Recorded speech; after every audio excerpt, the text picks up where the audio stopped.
আসসালামু আলাইকুম। আজকের গল্পটা হলো আল্লাহ তাআলা ভিক্ষা করা বান্দাদের পছন্দ করেন না। এক ছিল গ্রাম, যেখানে মানুষ পরিশ্রম করে জীবিকা নির্বাহ করত। তবে গ্রামের এক কোণে বাস করত হাবিব নামের এক যুবক। সে সবসময় সহজ পথে জীবিকা অর্জন করতে চাইতো।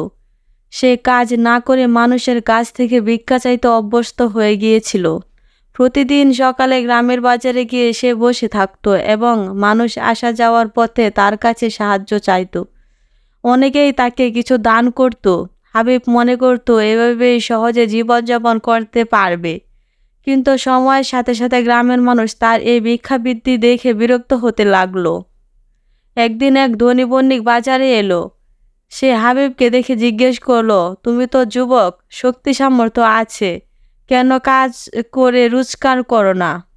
হাবিব কিছুটা লজ্জিত হয়ে বলল, কাজ খুঁজে পাচ্ছি না, তাই ভিক্ষা করছি।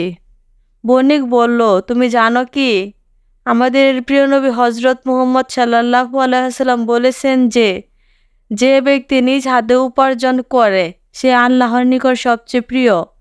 আল্লাহর উপর ভরসা করো এবং চেষ্টা করো। তোমার ভাগ্য রিজিক আছে, আল্লাহ অবশ্যই তা তোমার কাছে পৌঁছে দেবেন। হাবিবকে আবার একবার কথা চিন্তা করতে বাধ্য করলো।